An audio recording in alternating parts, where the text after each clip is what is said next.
संतांनी केलेल्या मागण्या आपण पहा. तुकोबरायांनी भगवंताला सांगितलं, देवा तू मला काही दिलं तरी मी ते घेणार नाही, तुझं मागणे ते देवा. आम्हा तुझी चरण सेवा आणणे घोदेसी तरी, रिद्धी सिद्धी मुक्तीचारी. चरण सेवेला संतांनी अनन्य साधारण महत्व दिलं. म्हणून चरण शब्दाने भगवंताचे पायीही घ्या आणि चरण शब्दाने भगवंताचं स्वरूपही घ्या. असे भगवंताचे चरण आपण ध्यानामध्ये आणावेत. गवळणी सांगतात, देवा आपण जेव्हा अणवाणी पायाने रानामध्ये गायींच्या पाठीमागे जाता तेव्हा रानामधले खडे जे आपल्या पायाला रुततात त्या खड्यांच्या वेदना आमच्या हृदयाला होतात. इतके नाजूक भगवंताचे चरण. चल सियद ब्रजान चारयन पशून नलिन सुंदरम नाथ ते पदम, शिल तृणांग पुराई सीधती तिनः कलिलता मनः कांत गच्छती. म्हणून भगवंताचे सुकुमार चरण आपण ध्यानामध्ये घ्यावे आणि हेच फक्त आपण धरावं. कोणी असं म्हणेल हेच तुम्ही धरण्यासाठी सांगत आहात, पण आम्ही आतापर्यंत जसा संसार धरलाय तसंच बाकीच्याही अनेक गोष्टी धरलेल्या आहेत आणि त्या धरण्याच्या सगळ्या गोष्टी सोडून तुम्ही आम्हाला फक्त भगवंताचे चरण धरायला सांगत आहात. मग आतापर्यंत आम्ही संसार जसा धरलाय तसंच अनेक देवी देवता सुद्धा धरलेल्या आहेत, त्यांचं काय करायचं? तुकोबराय सांगतायत त्या सगळ्या देवी देवतांचा आधार सुद्धा हाच भगवंत आहे. अभंगाच्या 3ऱ्या चरणात सांगतायत, अवघियांचा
चिभाव देवी देव सकळ. तुकोबराय सांगतायत सर्व देवी आणि सर्व देव या सर्व देवी देवतांचा हाच ठाव, आश्रय, आधार, उत्पत्ती स्थान, स्थितीचं कारण हाच भगवंत आहे. मग आता परमात्मा पंढरीनाथ सर्व देवी देवतांना कसा आधार आहे आणि त्याच्यापासूनच सर्वांचा कशा पद्धतीने विचार होतो या सगळ्या गोष्टीचा विचार करून पुढचं चरण पाहून आपल्याला थांबायचंय. पण तत्पूर्वी एकदा भगवंताचं भजन करा. Oh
अवघियांचा हा चिठाव देवी देव सकळ. तुकोबराय सांगतात मी तुम्हाला ज्याला धरायला सांगतोय तो भगवंत सगळ्याचा आधार आहे.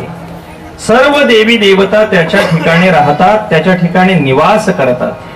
भगवंत सर्व देवी देवतांचा आधार आहे. त्याचं कारण आहे की तो स्वतः ब्रह्म आहे आणि ब्रह्म सर्व चराचराचा आधार आहे.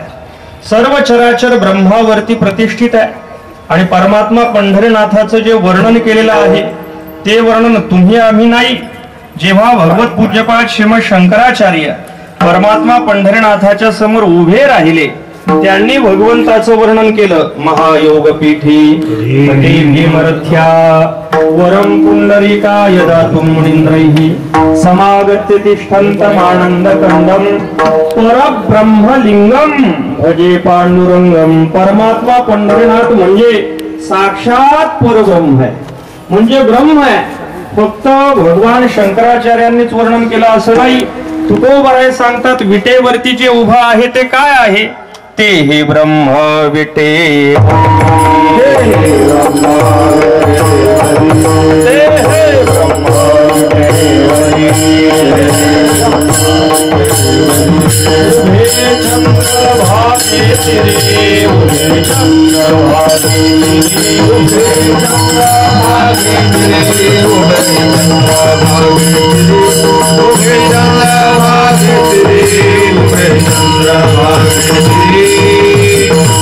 हे ब्रह्म विटेवरी. ते निर्गुण निराकार असलेलं ब्रह्म विटेवरती उभं आहे. सगुण निर्गुणाचा ठाव विटे पाव धरिले. विटेवरती उभा असलेलं ब्रह्म आहे म्हणून ब्रह्म सर्वांना आधार आहे. तुम्ही म्हणाल महाराज पण जे वेदांत सांगत असतील ते असं म्हणतील का की विटेवरती उभा असलेलं ब्रह्म आहे? तुकोबराय सांगतायत जर विटेवरती उभा असलेला परमात्मा ब्रह्म नाही असं जर कोणी म्हणत असेल तो कितीही मोठा असला तरी आपल्या सारख्याने त्याचं म्हणणं ऐकू नये. म्हणे विठ्ठल ब्रह्म नव्हे त्याचे बोल नायकावे मग होका कोणी एकादी करुणी ब्रह्मादिक. अगदी ब्रह्मदेव जरी येऊन आपल्याला सांगू लागला की विटेवरती उभा असलेलं ब्रह्म नाही, तुकोबराय सांगतायत ब्रह्मदेव खोटा आहे, त्याला कळत नाही, कारण हे साक्षात परब्रह्म आहे. म्हणून भगवान शंकराचार्यांपासून ते निरोबरायांपर्यंत सर्वांनी वर्णन केलं हा परमात्मा ब्रह्म आहे. ब्रह्म सर्व विश्वाचा आधार आहे आणि ब्रह्म आधार असून सर्व देवी देवता त्याच्या ठिकाणी निवास करत आहेत. मग आता भगवंताची परमात्मा पंढरीनाथाची जर आपण पावलं धरली तर त्याने बाकीच्या देवी देवताही संतुष्ट होणार आहेत. तुम्ही आतापर्यंत ज्या तुमच्या मनाने इकडल्या तिकडल्या शेंद्र्या हिंद्र्या अन्य कोणत्या देवता धरल्या असतील तर त्या देवता तुम्हाला पूर्णत्वाला नेऊ शकणाऱ्या नाहीत. त्या तुम्हाला आपुले इच्छे अनिका पिढी काय ते देईल बराडी. आपल्या इच्छेसाठी त्या इतरांचा बळी घेणाऱ्या आहेत, मग त्या तुम्हाला कुठे पूर्णत्वाला नेतील? म्हणून भगवंताचे चरण जर तुम्ही धरले तर त्याही देवी देवता संतुष्ट होतील. कशा संतुष्ट होतील? ज्याप्रमाणे तुकोबराय सांगतायत एखादं झाड हिरवगार करावं असं तुम्हाला वाटत असेल तर त्या झाडाला तुम्ही पाणी कुठं घालता? मुळाला घालता. सिंचन करिता मूळ वृक्ष ओलावे सकळ. आपण जर मुळाला पाणी घातलं तर सगळा वृक्ष हिरवागार होतो. तसं मूळ आहे भगवान परमात्मा पंढरीनाथ. त्याची जर आपण भक्ती केली, पूजा केली, तर तुमच्या बाकीच्या सगळ्या देवी देवता या आपोआप संतुष्ट होणाऱ्या आहेत. म्हणून त्यांच्यासाठी वेगळा खटाटोप करण्याची गरज नाही. नको पृथकाचे भरी, पडो एक मूळ धरी. मुळाला पाणी गेल्यानंतर झाड आपोआप वाढतं. अशा या सगळ्या देवी देवता भगवान परमात्मा पंढरीनाथाच्या आश्रयाने राहिलेल्या आहेत. का? कारण तो सगळ्या देवांचा तोच देव आहे, जो सगळ्या देवांचा देव आहे. परमात्मा पंढरीनाथ म्हणजे कोण आहे? बळिया माझा पंढरीराव, जो या देवांचाही देव, सर्व देवी देवतांचा हा भगवंत देव आहे. कशाप्रमाणे देव आहे? यशोदा मातेने भगवान श्रीकृष्ण परमात्म्याच्या खोड्या थांबवण्यासाठी गवळणी आल्या आणि यशोदा मातेला म्हणू लागल्या की हा फार खोड्या करतोय, मग याला थोडीशी बुद्धी भगवंताने द्यावी, याच्यासाठी तू चतुर्थीचं व्रत कर. भगवान गणेशजी बुद्धी अधिष्ठात्री देवता आहे. भगवंताने जर कृपा केली तर हा खोड्या टाकून देईल. यशोदा मातेने चतुर्थीचं व्रत सुरू केलं. भगवान श्रीकृष्ण परमात्म्याला वाटलं भगवान गणपतीचा मान थोडासा राखला पाहिजे. आई गणपतीच्या पाठीमागे लागलेली आहे. भगवंताने 1 महिना खोडी करणं बंद केलं, अजिबात खोड्या करत नाहीत. मग यशोदा मातेला असं वाटलं की गुण आलेला आहे, मग आता गुण आला तर चांगल्या पद्धतीने संकष्टी चतुर्थी साजरी केली पाहिजे. म्हणून चांगले करंडाभर मोदक केले, लाडू केले आणि भगवान गणपती समोर ठेवले. भगवान श्रीकृष्ण परमात्मा तिथे आहेत. देवाने सांगितलं आई मला एक दे. यशोदा मातेने सांगितलं नाही, अजून देवाला नैवेद्य दाखवायचा आहे. देव जवळ असून यशोदा माता सांगते देवाला नैवेद्य दाखवायचा आहे. नैवेद्य दाखवण्यासाठी पाणी फिरवावं लागतं. पाणी आणायचं विसरली. यशोदा माता पाणी आणण्यासाठी घरात आतमध्ये गेली. भगवंताने विचार केला आता या सगळ्याचा प्रसाद भक्षण केला पाहिजे, कारण आई ज्या पद्धतीने भगवंताचा अवहेर केलेला भगवंताला आवडत नाही, बाकीच्या देवतांनाही आवडत नाही. सगळे लाडू सगळे मोदक खाल्ले गेले. यशोदा माता आल्यानंतर पाहिलं काहीच नाही, सगळे करंडे रिकामे आहेत. यशोदा मातेने भगवंताला विचारलं का रे कृष्णा, इथले सगळे मोदक आणि हे सगळे लाडू झाले काय? भगवंताने सांगितलं आई मी खाल्ले नाहीत. अरे तू खाल्ले नाही मग गेले कुठं? भगवंताने सांगितलं फार उंदरं आली होती. त्या उंदरांमध्ये एक मोठा उंदीर होता. मोठ्या उंदरावरती हे गणपती बाप्पा बसले होते आणि त्यांनी सोंडेने हे सगळं खाऊन टाकलं. यशोदा माता म्हटल्या खोटं बोलतोस, दाखव पाहू तोंड. तोंड दाखव म्हटल्यानंतर भगवंताने तोंड उचकलं. आतमध्ये ब्रह्मांड आहे आणि त्या ब्रह्मांडावरती अनंत गणपती आहेत आणि ते सगळे गणपती हात जोडून यशोदा मातेला सांगतायत अगोदर भगवान श्री हरीची अर्थात भगवान श्रीकृष्णाची पूजा आपण करा. ते संतुष्ट झाले की आम्ही आपोआप संतुष्ट होणारे आहोत. म्हणून तो सर्व देवी देवतांचाही तोच देव आहे. म्हणून त्याचं पूजन एकदा केलं की बाकी तुमच्या कोणत्याच देवता अतृप्त राहणार नाहीत, असंतुष्ट राहणार नाहीत. कोणताही उपवास चुको, कोणतंही व्रत चुको, पण एकादशी आणि सोमवार मात्र न चुको, हरिपाठ न चुको. हे जर चुकलं नाही तर बाकीच्या कोणत्याच देवी देवतांचा, मग ती लक्ष्मी माता असो, लक्ष्मी माता तर त्याला सोडून राहतच नाही. जिथे भगवान आहे तिथे लक्ष्मी माता आहे. बाकीचे लोक म्हणू लागले महाराज ठीक आहे, पण आम्ही सगळं ऐकताना असं ऐकलं की तुम्ही म्हटला होतात की भगवान व्यापक आहे. मग जर व्यापक आहे तर आम्ही ज्या देवी देवतांना मानतो त्यांच्यातही तोच आहे. मग त्यांच्यातही जर तोच आहे तर आम्ही ज्यांची पूजा करतो त्यांचीच पूजा तो समजून केली तर काय होतंय? कशासाठी भगवान परमात्मा पंढरीनाथाचीच पावलं मनामध्ये धरली पाहिजे? असाच प्रश्न मंदोदरीने सीता मातेला विचारला होता. भावार्थ रामायणामध्ये मंदोदरी म्हणते जर राम व्यापक आहे तर राम रावणाच्या हृदयामध्ये नाही का? हृदयामध्ये आहेच आहे. मग जर रावणाच्या हृदयामध्येही रामच आहे तर मग तू रावणाचा राम म्हणून स्वीकार का करत नाही? सीता मातेने गोड उत्तर दिलं. सीता माता सांगते राम प्रभू म्हणजे व्यापक वर्तुळ आहे आणि रावण म्हणजे संकुचित वर्तुळ आहे. मोठ्या वर्तुळामध्ये छोटं वर्तुळ बसू शकतं, पण छोट्या वर्तुळामध्ये मोठं वर्तुळ बसत नाही.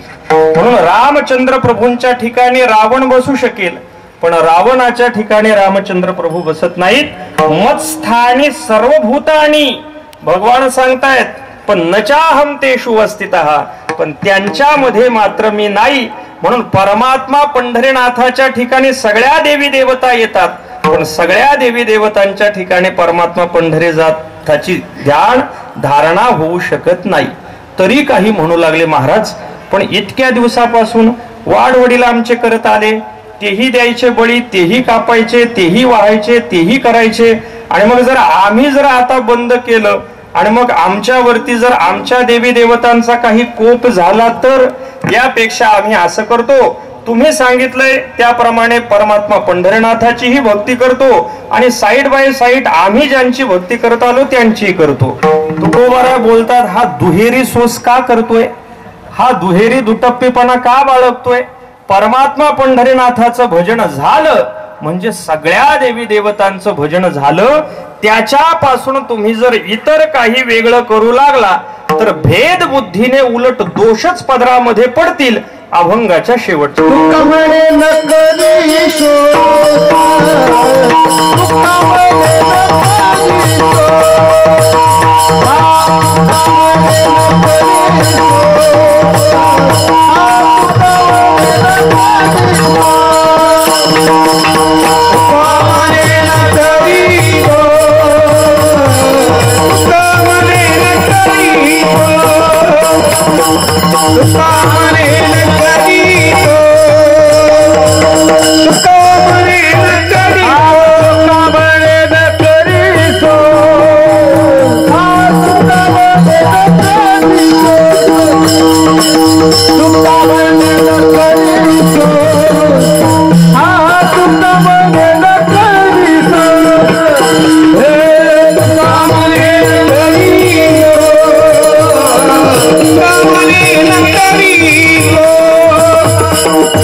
न करे सोस भेदे दोष उफराटे.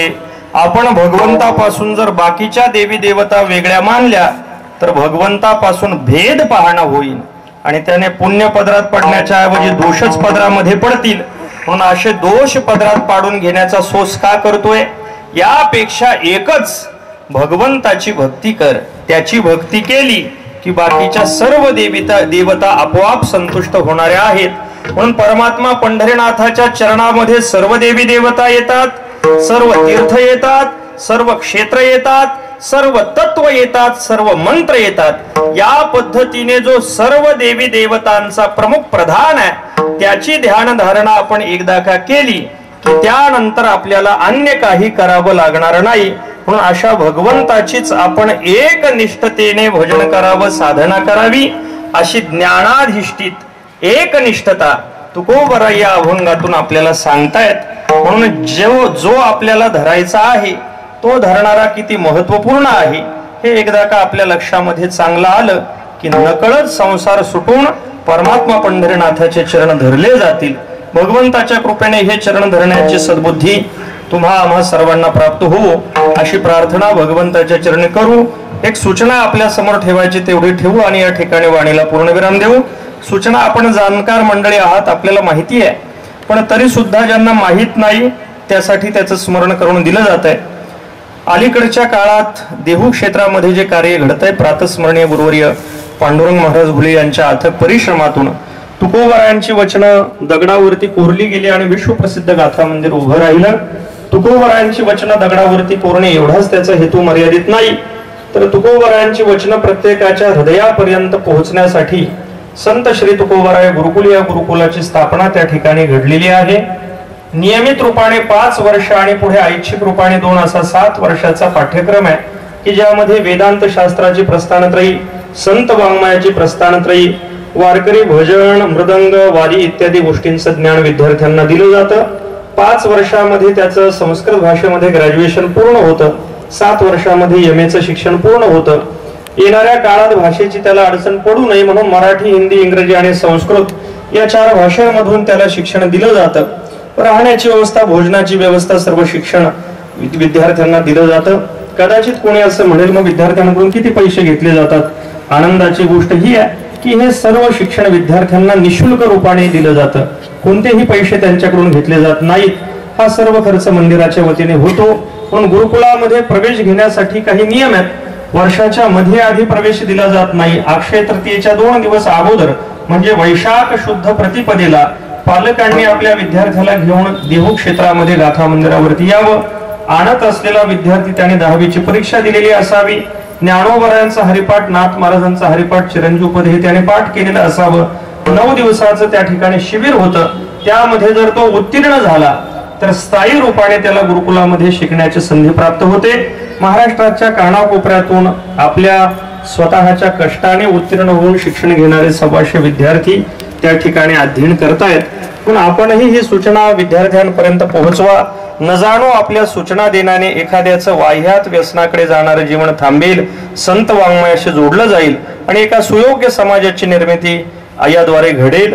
म्हणून ही सूचना आपण सर्वांपर्यंत पोहोचवा ही नम्र विनंती. त्या पद्धतीने अनेक उपक्रम त्या ठिकाणी चालतात. अन्नदान चालतं, गोशाळा आहे, अनेक पद्धतीने चिकित्सा केली जाते. म्हणून आपण सर्वांनी येऊन त्या क्षेत्राला संपन्न करण्याचा प्रयत्न करावा ही सूचना सर्वांच्या चरणी ठेवून पुन्हा एकदा संत श्रेष्ठ तुकाराम महाराज सामाजिक संस्था जुहीनगर, सर्व पदाधिकारी, भाविक भक्त, देवस्वरूप श्रोते, सर्व गुणीजन मंडळी सर्वांचे आभार मानून या ठिकाणी वाणीला पूर्णविराम देतो.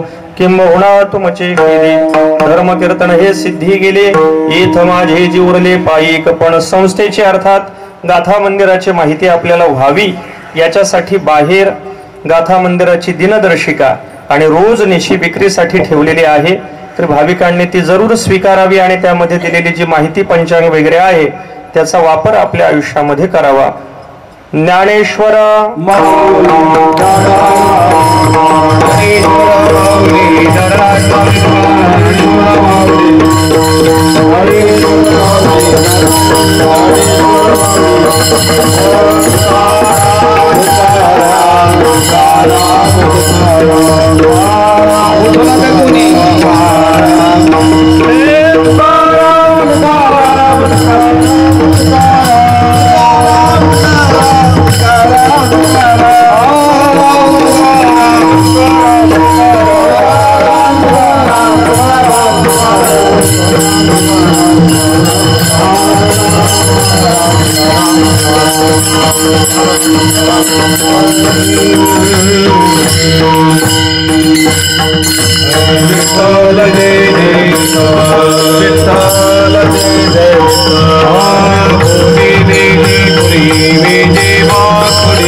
कोणीही उठू नका.